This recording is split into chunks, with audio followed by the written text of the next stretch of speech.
Integridad y Sabiduría se complace en presentar desde la conferencia Por su Causa 2019, Revolución Sexual, sin base bíblica ni científica. La plenaria, la homosexualidad, una distorsión redimible. Con el pastor Miguel Núñez. Sean todos bienvenidos. Padre, nosotros te alabamos y bendecimos porque hasta aquí tú nos has traído en el día de hoy. Pero todavía nos falta un terreno por recorrer y nosotros te pedimos que tú nos acompañes. En el caso particular de este tema, que tu gracia pueda bañar las enseñanzas, pero que tu verdad no sea diluida de ninguna manera. Yo te pido que tú puedas llenarme de gracia y de verdad, como vino tu Hijo Jesús, aunque sabemos que guardamos distancia entre lo que Él es y lo que nosotros somos.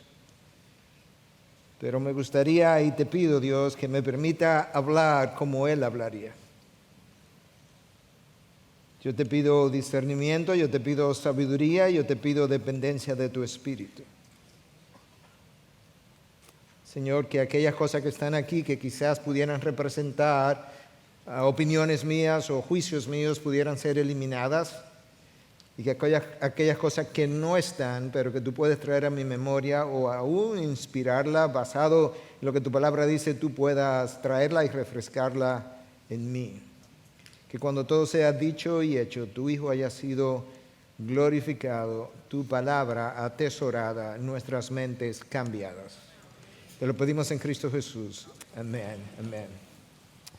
La homosexualidad, una distorsión redimible, es el tema de esta plenaria, como ya escucharon. Y yo creo que en una conferencia como esta era imposible no tratar el debate más candente del siglo XX.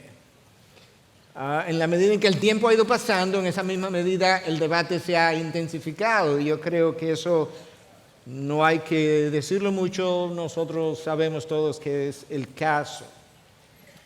Yo sí quisiera al principio de esta charla o de esta disertación hacer un llamado a todos nosotros que escuchemos con sensibilidad, con humildad, con mansedumbre y con compasión. Podemos estar en desacuerdo con aquellos que han elegido ese estilo de vida y podemos estar en desacuerdo con aquellos que han practicado ese estilo e incluso lo promueven. Pero si hay una comunidad, como ya se ha dicho, donde el homosexual pudiera ser respetado de forma que pudiera escuchar el Evangelio, es la comunidad cristiana.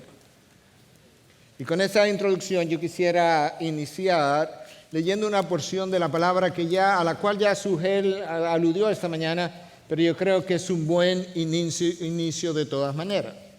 Está en la primera carta a los Corintios. Corinto era una iglesia injerta, por así decirlo, fundada, plantada en una ciudad altamente sexual.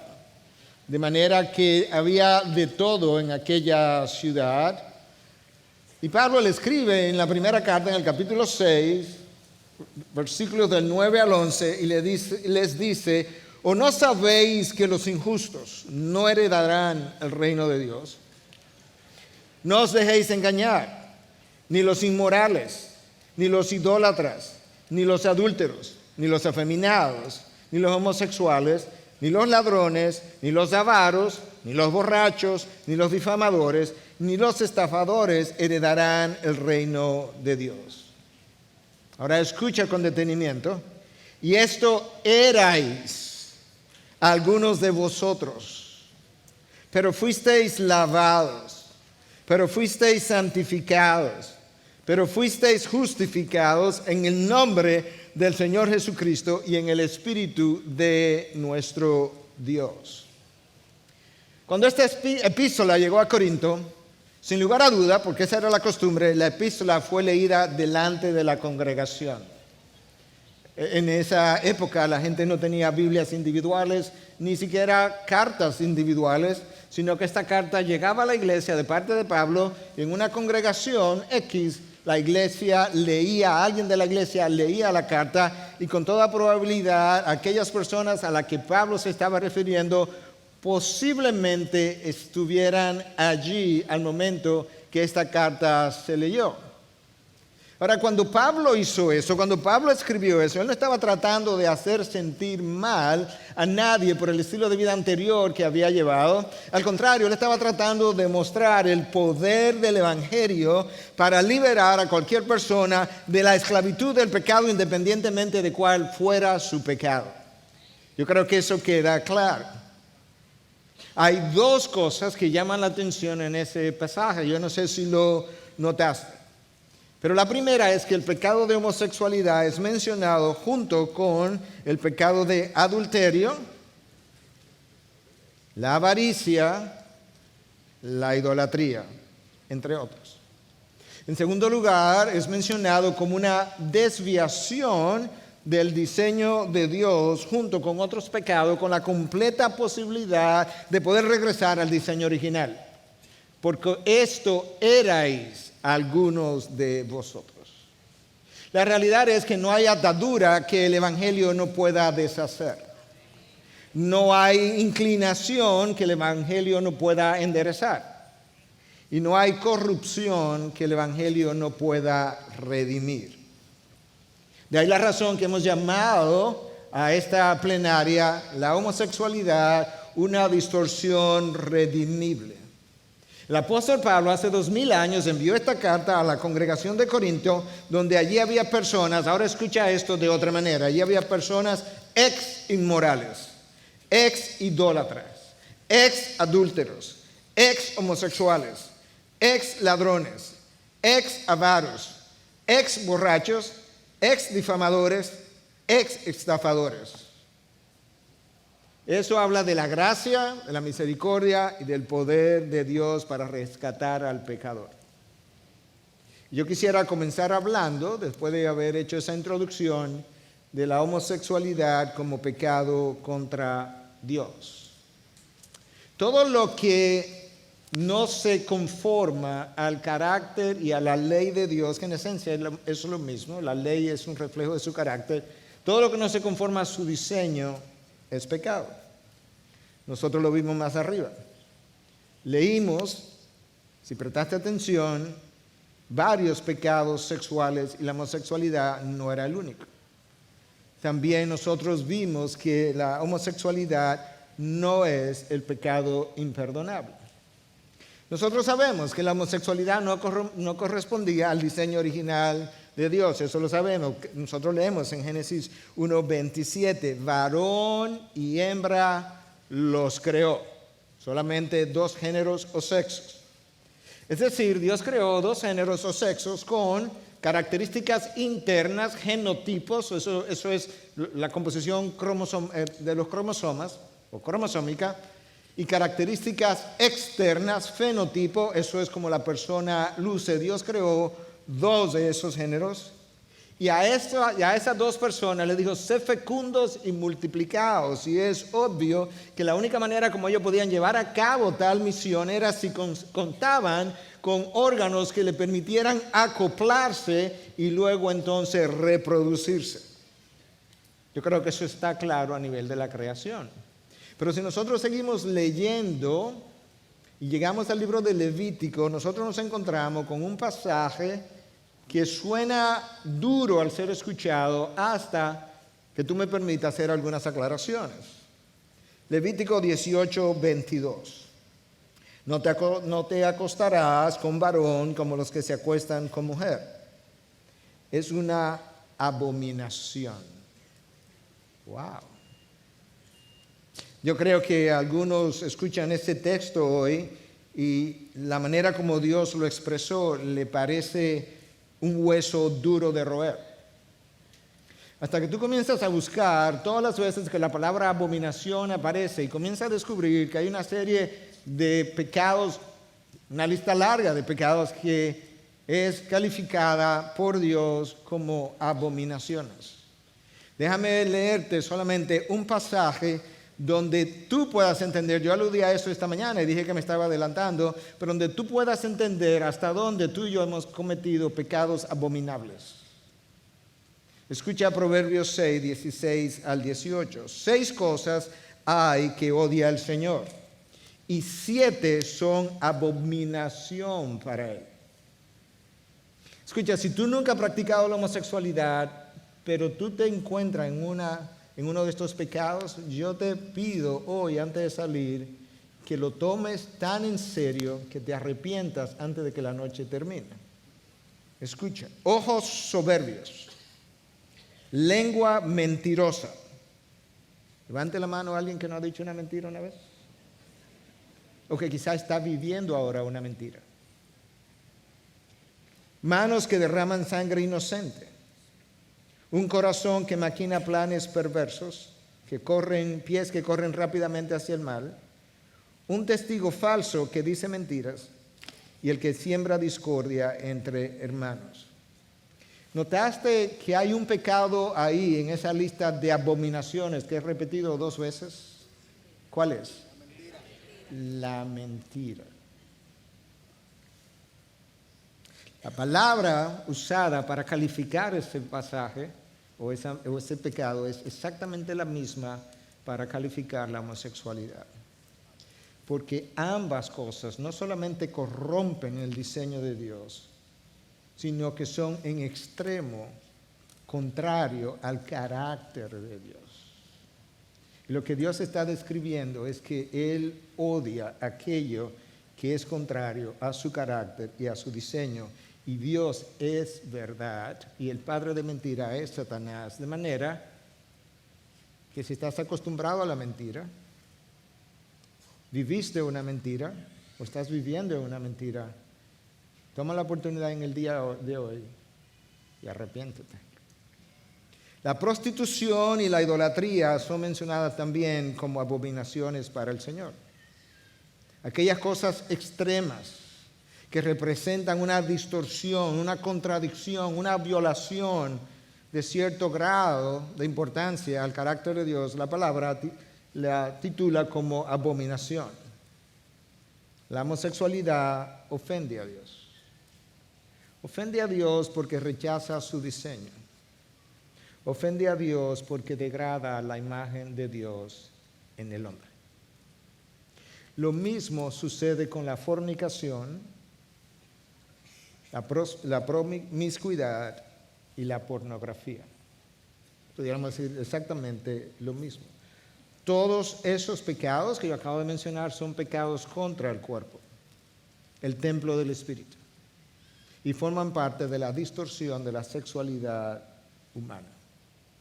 Yo creo que eso nos ayuda un poco a equilibrar la balanza a la hora de mirar, juzgar, reaccionar ante la homosexualidad.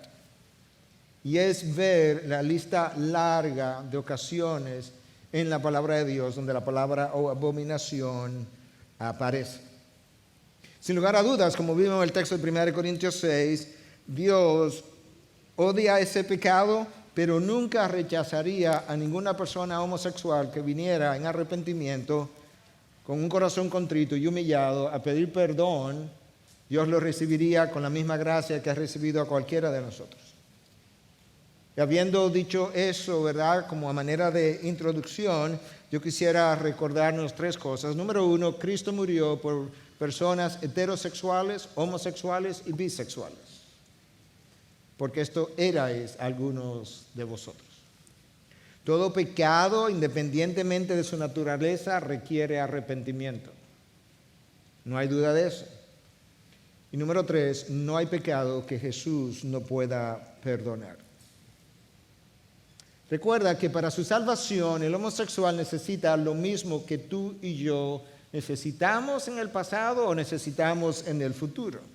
Y es perdón de parte de Dios a través del sacrificio penal y sustitutivo. El sacrificio de Cristo que pagó la transgresión del pecado penal y el sacrificio de Cristo que Él hizo en tu lugar sustitutivo, Él necesita, al igual que yo, exactamente lo mismo, y Él debe confesar al Señor Jesucristo como Salvador y como Señor. Ese es el camino de entrada al cielo, independientemente de lo que el pecador sea o haya hecho o esté haciendo.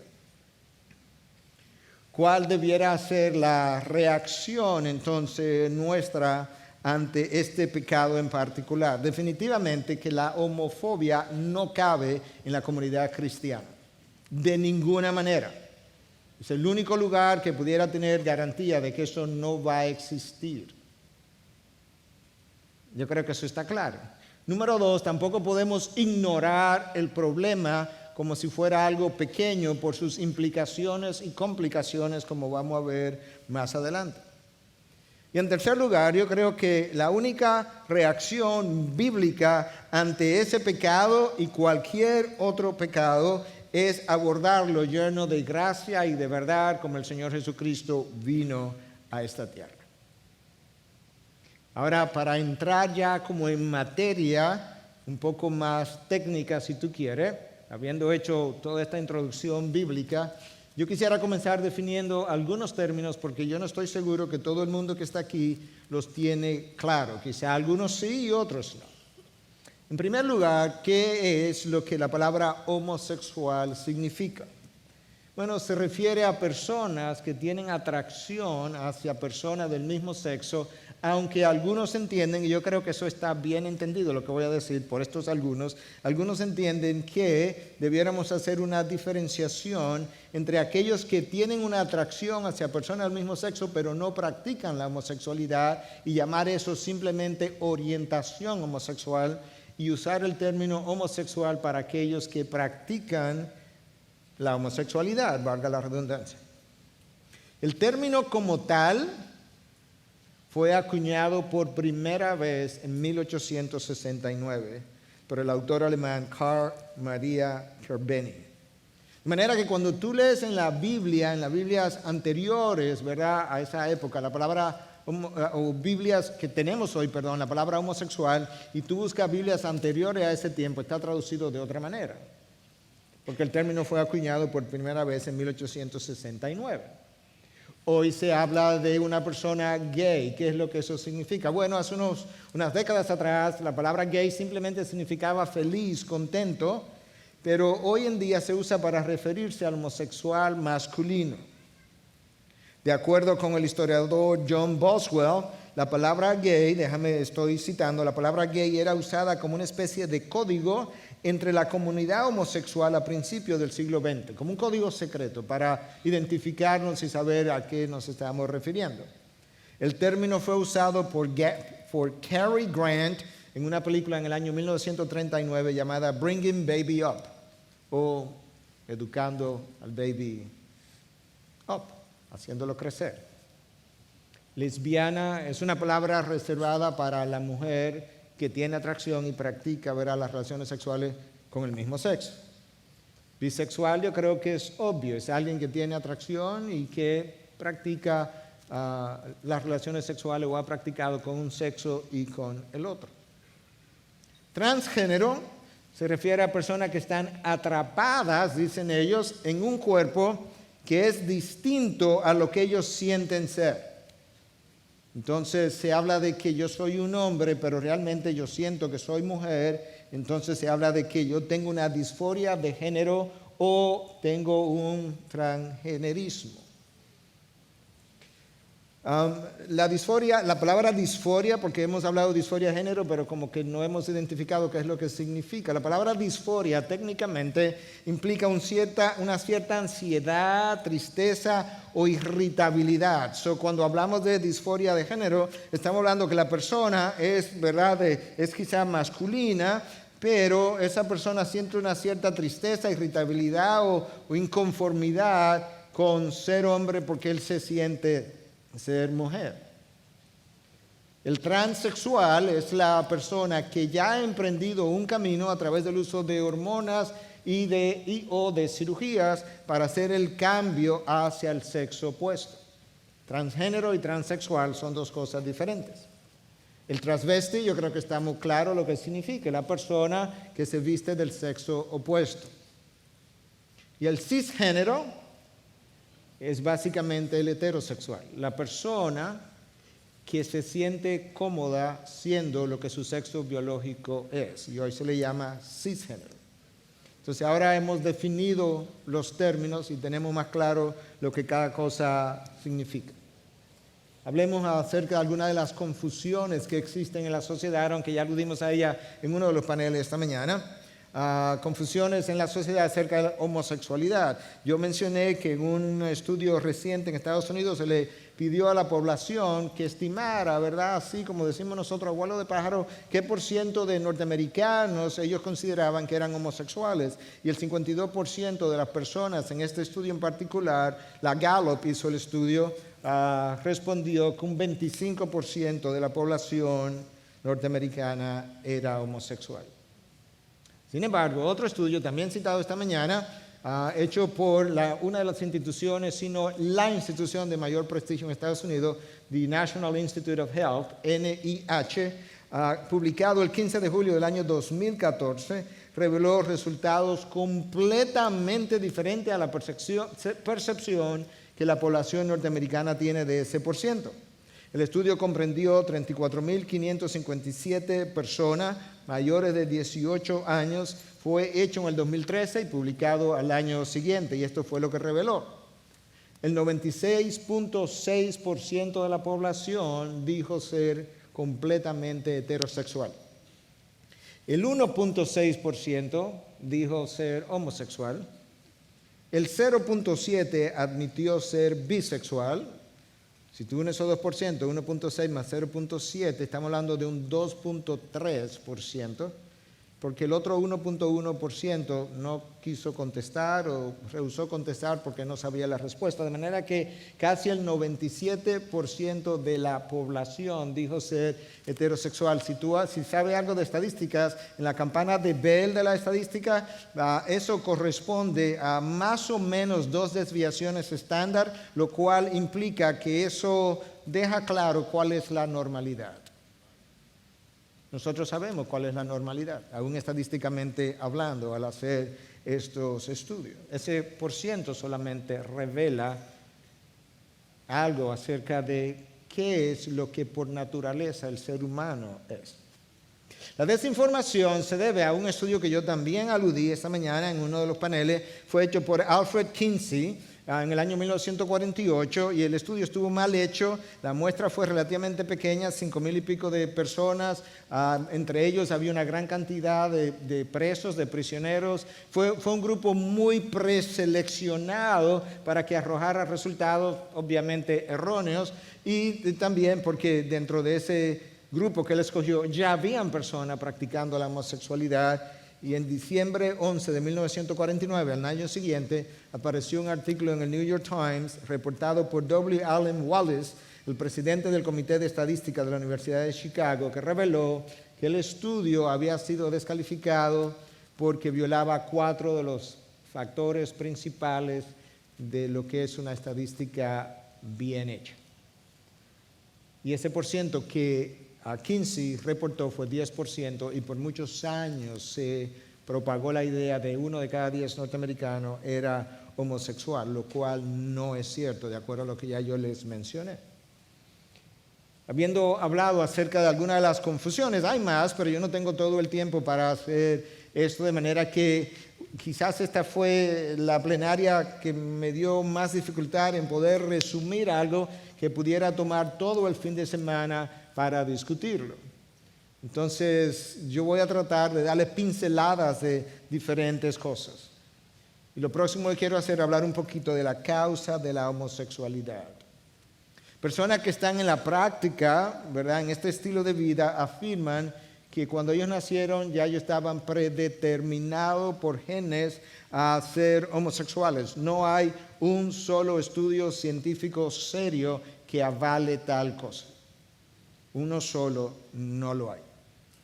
El doctor Francis Collins, director del programa del genoma humano, probablemente uno de los genetistas más famosos hoy en día, fue preguntado acerca de esta predeterminación, y él dijo categóricamente: no hay un gen homosexual que predetermine la homosexualidad. Pudiera haber, dice Francis Collins, una predisposición, pero una predisposición es algo que nosotros vemos en múltiples casos en medicina. Por ejemplo, hay una predisposición a la diabetes si tú llenas ciertos parámetros. Pero como nosotros sabemos lo que es una glicemia normal, entonces a esos pacientes, como es el caso de mi esposa, se le recomienda mantenerse en peso ideal, no comer muchos carbohidratos e incluso tomar una medicina en particular como prevención de algo que pudiera aparecer. Y si existe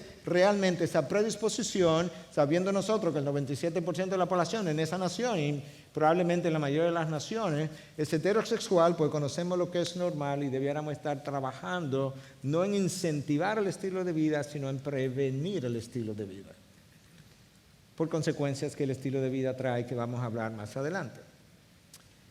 En una ocasión, el genetista Gene Hammer publicó en la revista norteamericana Science, una de las revistas más prestigiosas, que él había encontrado en el cromosoma X un marcador llamado Q28 que era más frecuente en homosexuales que en heterosexuales. Sin embargo, investigadores subsiguientes, George Rice y Carol Anderson, encontraron que no había tal correlación y ya nadie está hablando del marcador Q28. De manera que nosotros necesitamos entender cada vez que hablamos de un estudio que alguien publicó, porque hay muchísima gente diciendo muchísimas cosas, que para que un estudio pueda ser avalado como bueno y válido, los resultados tienen que ser avalados por otros investigadores de la misma manera, usando una metodología similar, y entonces poder decir lo que fulano y fulano encontraron es correcto, porque nosotros escogimos una población significativa en tamaño, usamos la misma metodología y llegamos a las mismas conclusiones. Eso no ha podido ser encontrado hasta el día de hoy. Yo no he dicho que no hay gente que dice que hay diferencias entre homosexuales y heterosexuales. Lo que estoy diciendo es que no hay estudios que hayan encontrado diferencias ni anatómicas ni fisiológicas entre esos dos estilos de vida o tipos de personas. De manera que necesitamos tener claro quién dijo quién. En Dinamarca, para hablar de causas de homosexualidad, donde el matrimonio del mismo sexo está aprobado desde el año 1989, o sea, ya tenemos 11 años del siglo pasado, más 30 años de aprobación del matrimonio del mismo sexo, se hizo un estudio con 2 millones de personas, 2 millones de adultos daneses, que puso en evidencia varios factores ambientales específicos que aumentan el estilo de vida homosexual o la probabilidad de que una persona se case o quiera unirse a una pareja homosexual. Déjame decirte en el caso de los hombres cuáles fueron esos factores ambientales. 2 millones de personas estudiadas.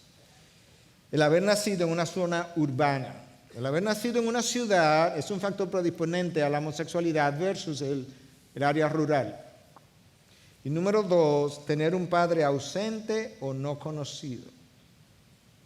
En un momento vamos a hablar un poquito de qué manera el padre influye o no en que ese comportamiento homosexual pueda aparecer. En las mujeres, en las lesbianas, los factores ambientales fueron similares. Un lugar natal urbano, y ahora podemos hablar un poquito de la razón, versus un lugar rural, es un factor ambiental que predispone a individuos a lo que es la homosexualidad. La muerte materna, la ausencia de una madre, durante la adolescencia o la ausencia de la madre. Por eso decía que los factores ambientales fueron similares. Estudios hechos en Suecia, Finlandia, Dinamarca y Estados Unidos revelaron hallazgos similares de que la homosexualidad es inducida primordialmente, no dije únicamente, primordialmente por el ambiente.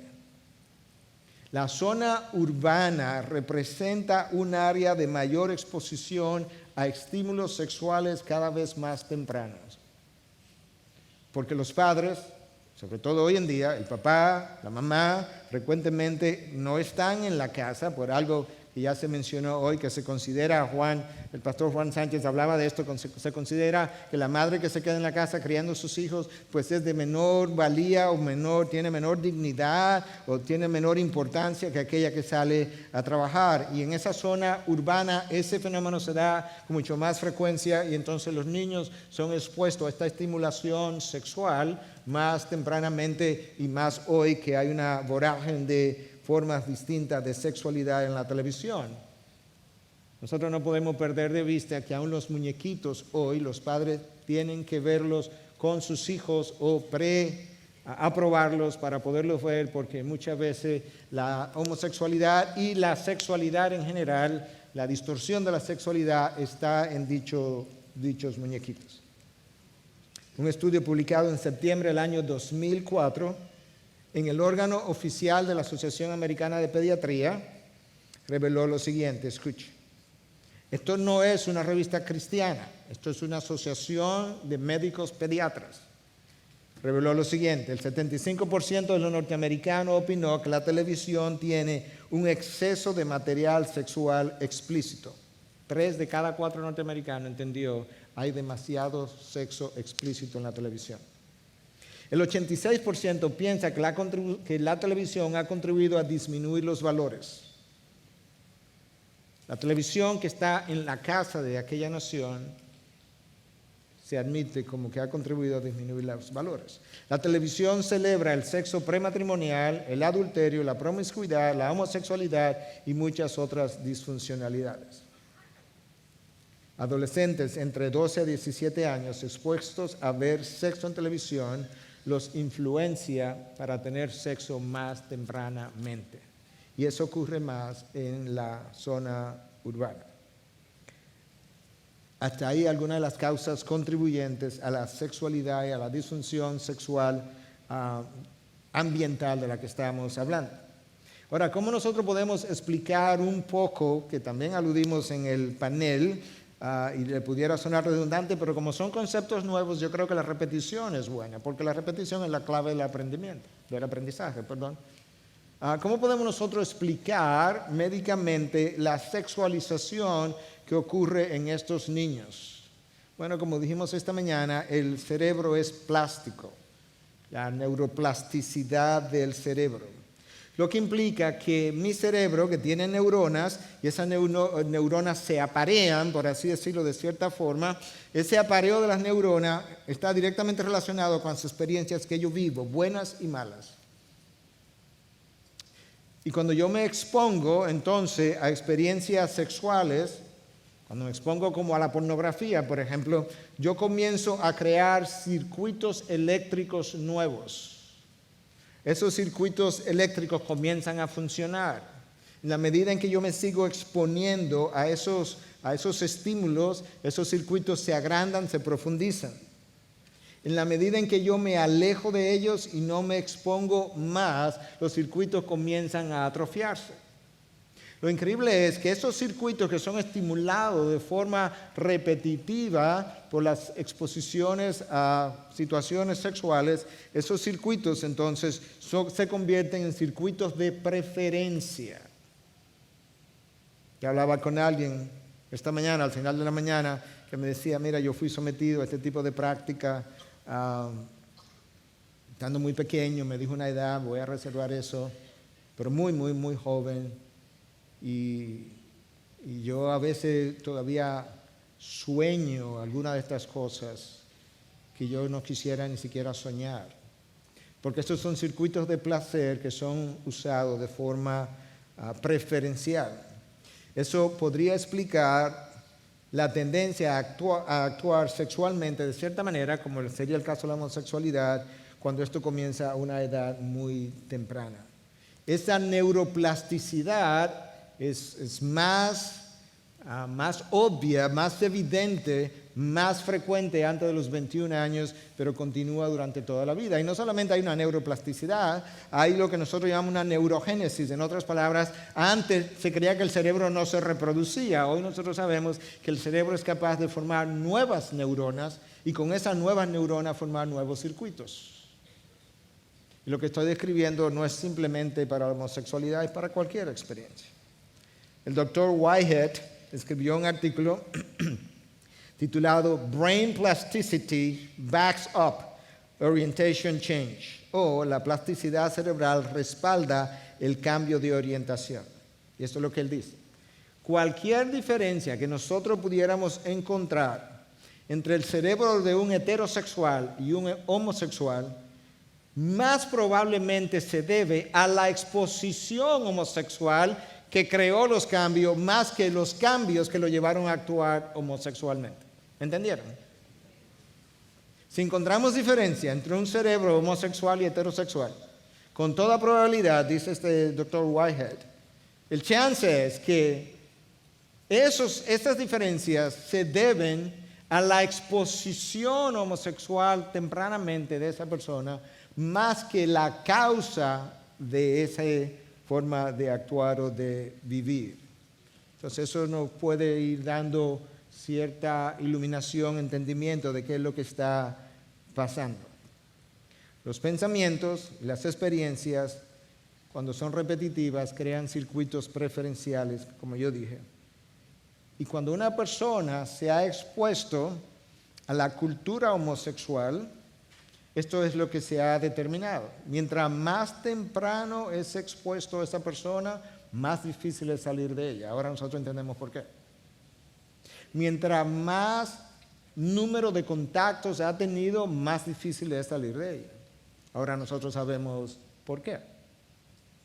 También se conoce, pero esto es cierto con relación, bueno, eso es lo que acabo de decir, es cierto probablemente con el que ha usado droga 1, 2 o 3 veces versus el que tiene 15, 20 años usando drogas, por lo mismo, la misma formación de circuitos eléctricos y hábitos que ya tú continúas realizando. Pero eso es parte de la naturaleza caída. Cuando tú comienzas a alejarte de esa práctica que te produjo sensaciones placenteras, aunque fuera momentánea, el alejamiento de esas prácticas que comienza a atrofiar esos circuitos produce en la persona una sensación desagradable y difícil, lo cual hace que ellos vuelvan otra vez a experimentar aquello que le produjo placer cuando se sienten cansados, irritados, cargados, tienden entonces a buscar eso que lo descarga. Yo creo que esa es una realidad importante que nosotros necesitamos entender. Sobre todo si tú piensas en esta frase que yo usé esta mañana de Richard Weaver, que dice que las ideas tienen consecuencias. Pero ahora yo quisiera decir hoy que no solamente las ideas tienen consecuencias, las experiencias vividas tienen consecuencias.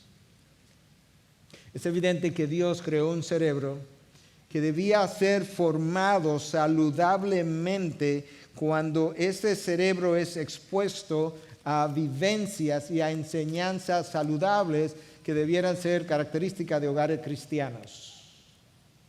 Y entonces ahora yo puedo crecer no sin pecado, voy a seguir siendo pecador, pero no voy a crecer dentro de una cultura de pecados extremos que pudieran incluir pornografía, uso de droga, adicción al juego, adicción a las drogas, al alcohol y a diferentes cosas.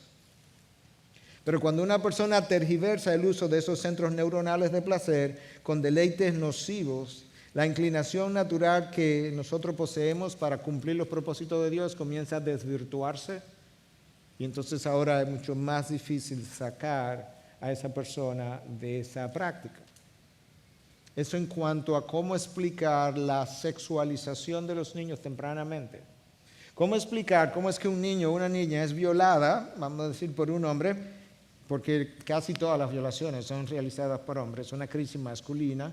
¿Cómo yo explico que luego esa persona que fue violada de esa forma se convierte en alguien promiscuo? O cómo esa persona, cuando debiera ser todo lo opuesto, esto fue una violación, yo debiera tener una animadversión una cierta reacción desagradable a esa práctica, pero muchas niñas se convierten en promiscuos y otros en homosexuales, justamente por las cosas que venimos hablando.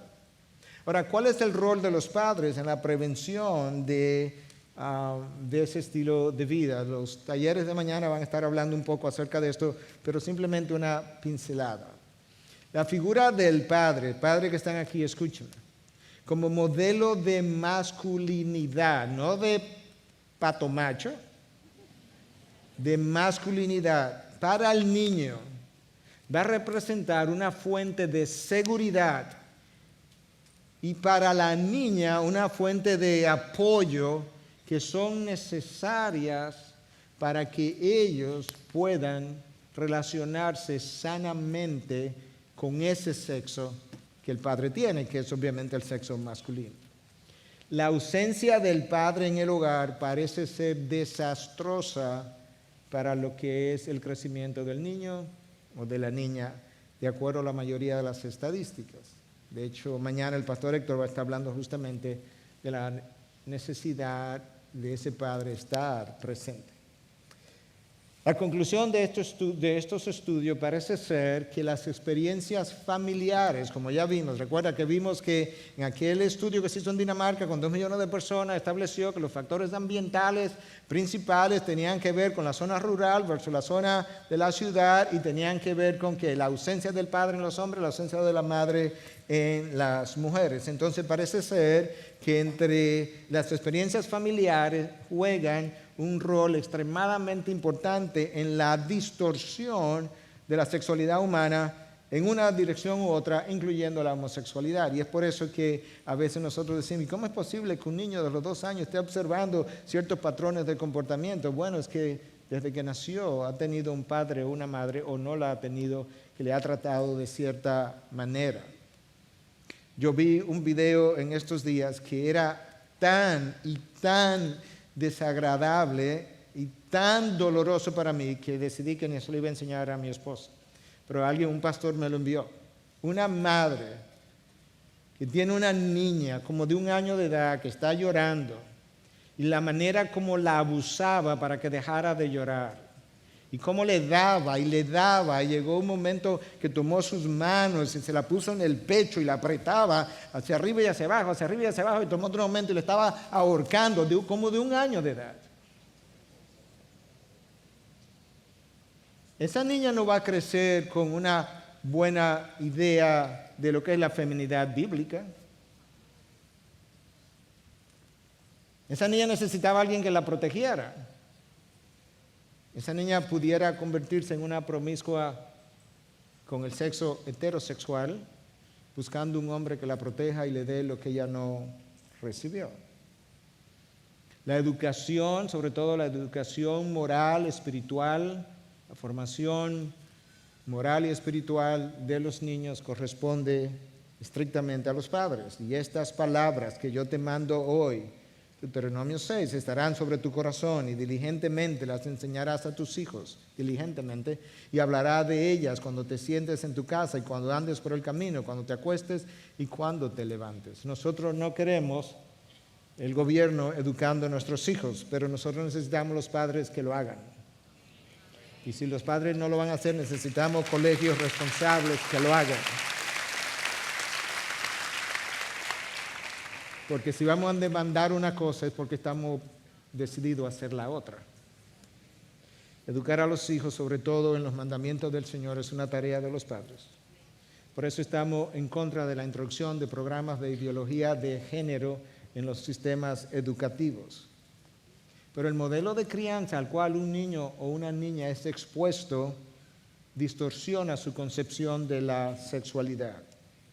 Por ejemplo, un padre emocionalmente distante de sus hijos podría producir que esos hijos varones, sobre todo si es un padre abusivo verbalmente o físicamente, se refugien en su madre buscando protección cada vez que el padre llega a la casa. Si conoces el concepto que llaman en inglés peer pressure, o el hecho de que tú tiendes a conformarte como al patrón del otro, los niños cuando se juntan, cuando tú sientes como la presión de tus iguales, bueno, cuando ese niño comienza a buscar la protección de su madre, la protección de su madre ejerce una cierta influencia sobre él y él va a comenzar prontamente a hablar como la mamá, a caminar como la mamá, a tener sus ademanes como la mamá, porque él quiere identificarse tanto con esta figura de protección, para garantizar que ese padre no le abuse. La niña, por otro lado, podía crecer pensando que los hombres no son seguros y queriendo una relación con el mismo sexo. Porque si el hombre que más debía amarle, que es su padre, es un hombre abusivo verbalmente o físicamente, o peor aún, sexualmente, la idea que ella va a tener de los hombres está completamente distorsionada y lo más probable es que ella concluya, los hombres no son seguros, yo necesitaré a alguien como yo para poder sobrevivir en este mundo. La madre puede contribuir a distorsionar la idea de esa niña cuando le dice a una hija, ¿tú no necesitas un hombre? ¿Para qué sirven los hombres? Total, ¿tú has visto a tu papá aquí alguna vez ayudándote? Soy yo que me tengo que fajar aquí. Esa niña va entendiendo, los hombres no sirven, los hombres no son confiables, mi mamá es obviamente la mejor evidencia. Michael Syed, autor del libro Counseling the Homosexual o Aconsejando al Homosexual, afirma en su libro lo siguiente: nunca conocí a mi padre nunca estaba cerca, nuestro padre nunca nos hablaba a menos que no estuviera airado, mi papá era tan agresivo que me asustaba hablar con él. Ese señor fue homosexual en algún momento. Un análisis racional y teológico de qué es lo que está pasando en nuestros días, yo creo que nos puede ayudar a seguir creando la idea de cuáles son estos factores que contribuyen a esta distorsión sexual y en particular a la homosexualidad. ¿Qué ha pasado con la sociedad moderna? Se ha alejado de Dios. Cuando te alejas de Dios, tú pierdes el temor a Dios. Si le pierdes el temor a Dios, le pierdes el temor al pecado y a sus consecuencias. Y esas personas concluyen que como Dios no está, yo soy libre para hacer lo que yo quiera o sienta.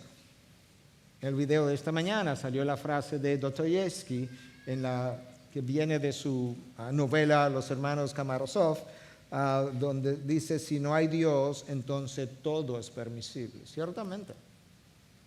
Yo estoy seguro que si no hubiera Dios, yo no estuviera viviendo como estoy viviendo hoy. De ninguna manera, ni tú tampoco. Lo otro que está ocurriendo es que los padres participan, ya aludimos a esto, cada vez menos en la educación de sus hijos, lo cual origina una ausencia de un modelo de masculinidad y feminidad bíblica, y ese niño que no ve lo que es un hombre piadoso, lo que es una mujer piadosa, pues tiene dificultad eventualmente en saber con quién es que se va a identificar de esos dos sexos. La exposición a los medios de comunicación libremente, televisión, iPads, computadora, celulares, lo que tú quieras. Yo no le pondría a un niño de 10 años un celular que tiene acceso al internet, jamás. La exposición a la pornografía, cuando tú haces las entrevistas, y me ha tocado hacer múltiples, frecuentemente es 7 a 10 años. Y frecuentemente es en un hermano mayor o alguien de la familia. La élite intelectual de la que hablamos esta mañana, esa minoría, está a favor de esta liberalización, esta mente liberal que es considerada como más progresiva, y se considera entonces que la mente más progresiva está más adelantada, es más inteligente y tú estás varado en el pasado. Es una mente más beneficiosa. Entonces esa mente piensa que lo que ayuda es la educación, y dentro de esa educación, la educación ahora con esta ideología de género. Nosotros sabemos que la educación no es la solución al problema de la humanidad. El siglo más educado hasta ahora, porque este siglo apenas tiene 19 años, el siglo más educado fue el siglo XX, sin lugar a dudas, de toda la historia de la humanidad, y fue el siglo más bélico y más sangriento. Fue el siglo que vio más personas morir como consecuencia de guerras, y fue el siglo más sangriento de toda la historia de la humanidad. La educación no es el problema. Existe una campaña patrocinada por las Naciones Unidas y la Unión Europea, como dijimos esta mañana, de imponer una ideología de género a la fuerza, donde algunos países ya han rehusado prestar dinero a otras naciones a menos que ellos abracen la ideología de género. Yo decía al principio que la iglesia no puede ignorar el problema. No puede ser homofóbica, pero no puede ignorar el problema. Y decía que se debía a las implicaciones y a las complicaciones. Yo quiero, en esta pincelada que estoy dando, hablarte un poquito de las complicaciones médicas de la homosexualidad. Los homosexuales, estoy hablando de estudios en varones ahora, tienen un aumento de las que son las enfermedades sexuales, de transmisión sexual. Ocurre lo mismo en las hembras, pero este estudio en particular fue en varones. Hay un aumento de carcinomas rectales, producido por el papilomavirus. Hay un aumento del uso del tabaco, del alcohol, de depresión, de ansiedad, de suicidio, de intentos de suicidio y del trastorno bipolar. No es un estilo de vida sano.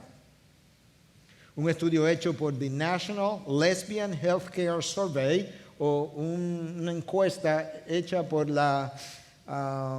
el Cuidado de Salud Nacional de la Lesbiana, sería la traducción, publicado muchos años atrás, en el 94, con 1925 lesbianas, mostró en los 50 estados de Estados Unidos, demostró que más del 50% había pensado en suicidarse, 18% intentó suicidarse, 37% había sido abusada físicamente, 32% había sido violada o atacada sexualmente, 19% había tenido relaciones incestuosas, un tercio fumaba diariamente, 30% consumía alcohol y un 6% consumía alcohol durante la semana, pero un 6% consumía alcohol diariamente.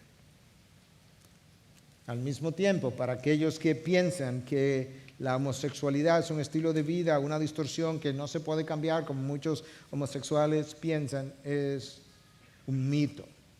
Nuestra propia iglesia, nosotros tenemos no solamente ex homosexuales, nosotros tenemos ex homosexuales casados y con hijos.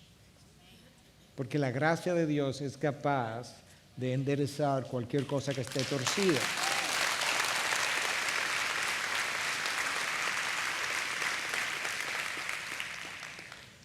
El éxito del cambio es mayor en aquellos que están dispuestos a cambiar, pero eso es verdad con todo.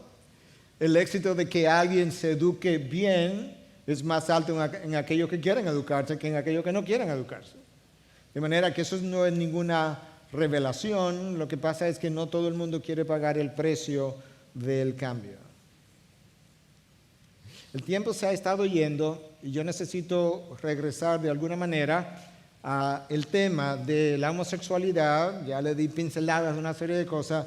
Tengo que regresar al tema de la homosexualidad como distorsión redimible, de manera que yo quiero que me permitan leer otra vez el texto con el que inicié, porque yo quiero hacer varias anotaciones que no hice al principio y lo hice así a propósito. 1 Corintios 6, del 9 al 11. ¿O no sabéis que los injustos no heredarán el reino de Dios? No os dejéis engañar, ni los inmorales, ni los idólatras, ni los adúlteros, ni los afeminados, ni los homosexuales, ni los ladrones, ni los avaros, ni los borrachos, ni los difamadores, ni los estafadores heredarán el reino de Dios. Escucha, y esto erais algunos de vosotros. Eso es lo que yo quiero que tú escuches ahora, que no enfatizamos al principio. Pero fuisteis lavados, pero fuisteis santificados, pero fuisteis justificados en el nombre del Señor Jesucristo y en el Espíritu de nuestro Dios. Ahí hay 10 pecados en esa iglesia de Corinto mencionado, 4 de ellos son pecados sexuales. Sin embargo, al final, el apóstol Pablo tiene una palabra clave que es repetida 3 veces como en 2 líneas. Y esa palabra es pero. Pero fuisteis lavados, pero fuisteis santificados, pero fuisteis justificados. Cuando la palabra de Dios se refiere al pecado, con frecuencia se refiere al pecado como algo sucio. Por ejemplo, en Zacarías 3 se habla de que estaba Satanás acusando al sumo sacerdote Josué y luego que el ángel del Señor lo lo reprendió a Satanás, entonces dio órdenes para que le cambiaran a Josué las ropas sucias, simbolizando cómo Dios lo estaba limpiando de su pecado. Y el ángel del Señor le recuerda a Satanás, este es como ¿cómo se llama? Como un tizón sacado del fuego. Entonces déjame tomar estas 3 frases por separado y este es mi cierre. Primer pero fuisteis lavados. Bueno, ellos fueron lavados porque el pecado es tipificado como algo sucio y ahora resulta que aquellos que habían sido ensuciados por esa distorsión sexual o cualquier otra, porque hay 4 pecados sexuales mencionados en esa lista, ahora están limpios. Han sido limpiados totalmente. Nueva criatura eres, 2 Corintios 5:17. Aquel que está en Cristo, nueva criatura es. Las cosas viejas pasaron, todas son hechas nuevas.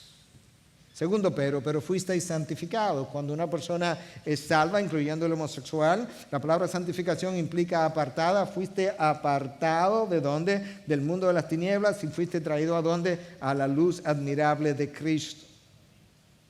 Fuisteis santificados. Lo primero que Dios hace con esa persona homosexual cuando la redime es que la saca de ese mundo de tinieblas donde te sacaron a ti, me sacaron a mí. Y nos trae a su luz admirable. Y luego hay un proceso de santificación y eso es importante que esa persona que está haciendo, que Cristo ha salvado ahora y que ha venido de ese estilo de vida, que pueda entender que el hecho de que yo soy ahora salvo y soy cristiano, verdaderamente convertido, nacido de nuevo, yo todavía voy a tener que luchar, porque recuerda, yo tengo circuitos que me hacen pensar en prácticas que me tientan, yo voy a estar luchando por un tiempo con esa atracción y eso yo conversaba con esa persona al final de la mañana, justamente de eso que todavía le estaba pasando hasta hace unos meses atrás, pero Dios ha comenzado un trabajo de sanación extraordinario en su vida y él daba testimonio de eso. Por el poder del Evangelio y del Espíritu de Dios que hace ese trabajo.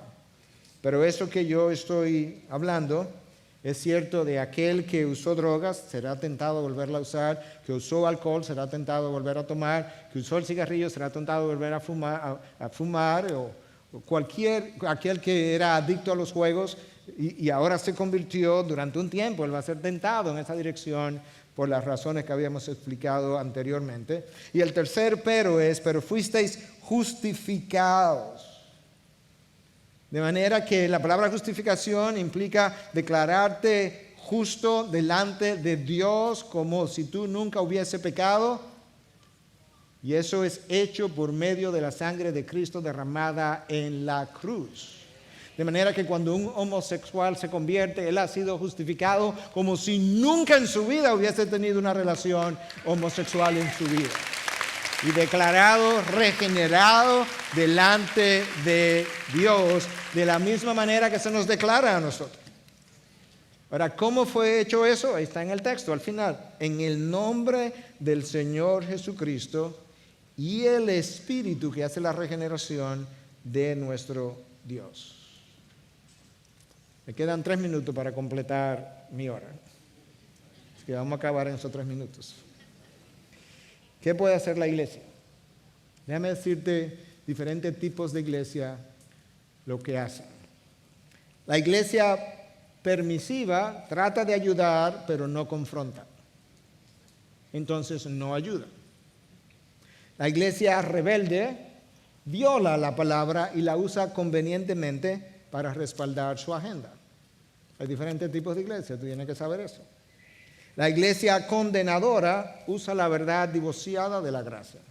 Pero simplemente le recuerda el pecado como si fuera el pecado imperdonable, pero nunca le recuerda la gracia con la que a ese pastor o ministro Dios lo trató.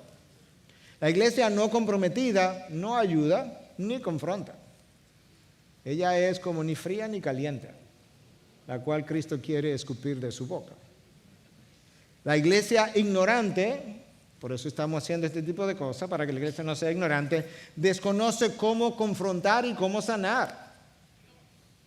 cómo confrontar, porque esto es un pecado, al igual que otros pecados que tú y yo hemos cometido, pero también cómo sanar. Y hay una iglesia distinta que se conoce como la iglesia sanadora, que conoce la verdad, que conoce la palabra infalible de Dios, que cree que la homosexualidad es un pecado pero redimible, que cree que la homosexualidad no es el pecado imperdonable y que cree en la posible redención de ese pecador como el de cualquier otro pecador. Esa es la iglesia que va a ver conversiones de personas que han estado en ese estilo de vida, porque es una iglesia sana en su entendimiento de la palabra y en su misión en un mundo caído donde estas personas han crecido y han sido distorsionadas. Esa es la iglesia que tú y yo necesitamos cultivar. Esa es la iglesia donde tú y yo necesitamos crecer, donde tú y yo necesitamos expandir nuestro entendimiento de la verdad y nuestra vivencia de la verdad. Tengo dos preguntas. Una para ti y otra para Dios. Y este es mi cierre. ¿Y tú qué vas a hacer? Tú. Ni siquiera tu iglesia. Ya hablamos de la iglesia sanadora, lo que debe estar haciendo, pero tú, ¿qué vas a hacer? La pregunta que yo tengo para Dios la voy a leer de un texto bíblico, porque es una pregunta que Josué, el sucesor de Moisés, le hace a Dios en un tiempo de dificultad. Y como nosotros estamos en un tiempo de dificultad y estamos viviendo, como dijimos esta mañana, como un tsunami que se nos viene encima y que nos amedrenta, entonces nosotros pudiéramos ir donde Dios, como Josué fue donde Dios, y hacerle una pregunta. Escucha la pregunta de Josué en Josué 7, del 7 al 9, pero la pregunta está hacia el final. Y Josué dijo: Señor Dios. Escucha que yo no dije: Señor Dios, ¿por qué hiciste? No, así no. Cuando tú estás en desesperación, no es así que tú clamas a Dios. Y la iglesia muchas veces le ha faltado saber clamar a Dios, clamar con vehemencia. Clama a mí y yo te responderé. Clama a tu Dios, que Él tiene poder, Él tiene gracia, Él tiene misericordia. Él puede detener el juicio, Él puede cambiar al pecador. Clama a Él y Él te responderá. Escucha cómo suena el clamor de una persona que está desesperada. Señor Dios, ¿por qué hiciste pasar a este pueblo el Jordán para entregarnos después en manos de los amorreos y destruirnos, o en manos de la ideología sexual? Ojalá nos hubiéramos propuesto habitar al otro lado del Jordán. Señor, ¿qué puedo decir? Ya que Israel ha vuelto la espalda ante sus enemigos. ¿Escuchaste lo que Josué está diciendo? Josué está desesperado porque tiene a Israel que ha cruzado, que está siendo acosado por los amorreos y por estas tribus que están a su alrededor. Y entonces, ¿qué resulta? Que Israel le ha dado la espalda a sus enemigos, pero le ha dado la espalda a Dios también. Como quizás la iglesia de hoy en muchos lugares ha hecho. Le ha dado la espalda a Dios o ha negociado con los gobiernos de turno y se ha corrompido en ocasiones. Ahora escucha, esta es la pregunta que le vamos a hacer a Dios. Josué le dice a Dios: porque los cananeos y todos los habitantes de la tierra se enterarán de ello y nos rodearán y borrarán nuestro nombre de la tierra. Dios, nosotros somos tu pueblo. Le dice Josué: nosotros estamos preocupados que esta gente va a venir y nos va a rodear, y tú sabes que la persecución va a llegar y nos van a borrar de la tierra. Y quizás Josué pudiera decir, y quizás lo merecemos por la manera como este pueblo ha respondido de forma idolátrica. Ahora escucha la pregunta, y esta es la pregunta nuestra para Dios. ¿Y qué harás tú por tu gran nombre? Señor, en medio de esta revolución sexual, donde los gobiernos están en contra de tu agenda, donde las personas en autoridad y en poder muchas veces no transigen con sus agendas, nosotros no sabemos qué hacer, nosotros no sabemos dónde ir, ya no tenemos estrategia, no tenemos planes, pero ¿sabes qué, Dios? La cosa no tiene que ver con nosotros. Al final del camino, nosotros solamente somos una representación de quien tú eres. ¿Qué tú vas a hacer, Dios, a causa de tu gran nombre? Para santificar tu nombre, para honrar tu nombre, para levantar tu nombre. ¿Qué va a hacer en nuestras iglesias? ¿Las va a revivir? ¿Las va a avivar? ¿Las va a cambiar? ¿Las va a llevar al arrepentimiento? ¿Qué vas a hacer tú, oh Dios? A causa de tu gran nombre. Es el nombre de Dios que está en juego con toda esta revolución. Ni siquiera somos nosotros, la gloria de ese nombre. ¿De dónde Dios está? Clámale. Y dile, Señor, no sabemos qué hacer. Nuestros ojos están vueltos a ti. Eso está en la palabra también. Y yo quiero preguntarte. Yo quiero confesar que tu iglesia, quizás yo mismo, por la forma como estoy viviendo, no merezco ni siquiera que tú pongas tus ojos en mí. Pero que tú vas a hacer a causa de tu gran nombre.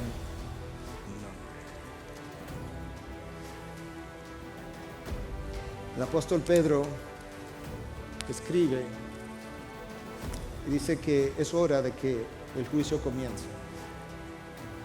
Pero que es hora de que el juicio comience ¿por dónde? Por la casa de Dios. Si Dios va a hacer algo en contra de esta revolución sexual, la iglesia va a tener que hacer algo. Y ese algo tendrá que ser el arrepentimiento de sus estilos de vida, de las creencias herejes que ha abrazado y de dejar a un lado los estilos de vida parecidos a los estilos de vida del mundo, para que Dios quiera honrar su santo nombre en medio nuestro.